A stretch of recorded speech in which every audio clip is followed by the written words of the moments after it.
Hi everyone. I wanted to provide some extra clarification for the sequence of assignments in LDRD 621. First, please be aware that the content of these assignments is not a part of your dissertation. The process, however, will be important for you as you think about conducting qualitative research for your dissertation or later in your career. For LDRD 621, you have 3 written assignments: the observational study, your interview questions and research proposal, and then your final project. My hope is that the sequence of assignments will provide you with hands-on practice conducting qualitative research within the confines of our 10-week course. You'll have opportunities to experience the sequence of designing a qualitative study. You'll be able to practice data collection in an ethically responsible manner. You'll have an opportunity to practice writing interview questions, and you'll be able to experience firsthand some of the common ethical issues related to qualitative research. Your first assignment, the observational study, will set the stage for all of the assignments. Your first task is to select a topic that you can use for all 3 assignments. Make this as simple as you can. Some examples are included here. Remember, the content for these assignments is not related to your dissertation. The rationale is that we do not have time in this course to obtain IRB approval for actual research, but we can still engage in meaningful activities that will inform the process of your future research. As you think about a topic, keep one of the 5 qualitative methodologies. Remember narrative, phenomenology, grounded theory, ethnography, and case studies. Keep those in mind. Your second and third assignments will be more specific to your selected method. Once you've selected your topic and have an idea about which methodology you will use, come up with a few questions that will help you structure your observations. Think about what you would like to know about how people interact in the selected space, whether it's a park, a mall, a restaurant, or other places.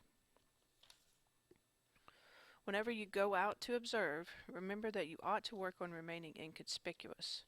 Spend about an hour in your chosen location and take notes of what you notice. Describe the setting, the people you see, and what they are doing. I mention here to pay attention to nonverbal communication as well as what people say. Whenever I'm training counselors to pay attention to nonverbal behavior, I'll often encourage them to learn how to listen with their eyes. I usually get some puzzled looks, but then we'll explain that delivery of a message is often just as important as the message itself. In your written report for the observational study, I'd like you to summarize your observations, explain your choice of setting, and explain your observations. Tell me how you interpret what you observed. Did you notice if others behaved differently around you? What ethical issues were apparent? How did you address these? Support your interpretations and your decision-making with evidence from the literature. Your second assignment, the interview questions and research proposal, will build off of the observational study. At this point, you need to have a qualitative methodology selected. Based on the philosophical assumptions of your chosen method and on the results of your observational study, develop a set of hypothetical research questions that you could use to collect additional information. The research proposal here is purely hypothetical. Think about Chapter 6 from the Cresswell text as you develop this. First, provide some background on the topic of the study. This is akin to your problem statement. You can next follow Cresswell's script on page 135 to develop a purpose statement to focus the study.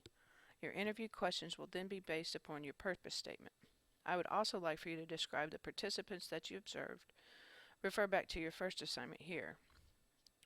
Now think hypothetically about what processes you would use to select and recruit these participants and gain informed consent from them. Pay attention to any potential ethical issues you might encounter.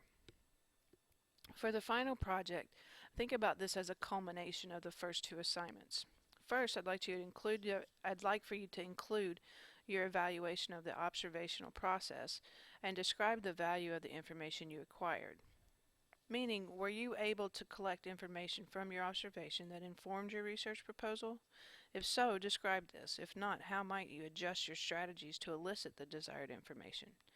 Next, provide your interpretation of the observations.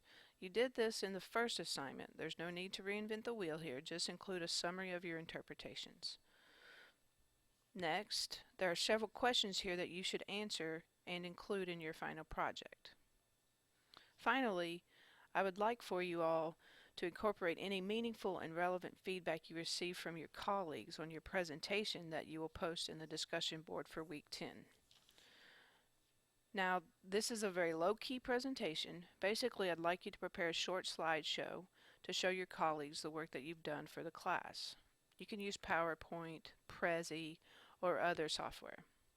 The final discussion board will provide all of you with an opportunity to see the work of your colleagues and provide meaningful feedback for them. I hope this will clarify the nature of your assignments. Thanks so much for your fantastic work so far.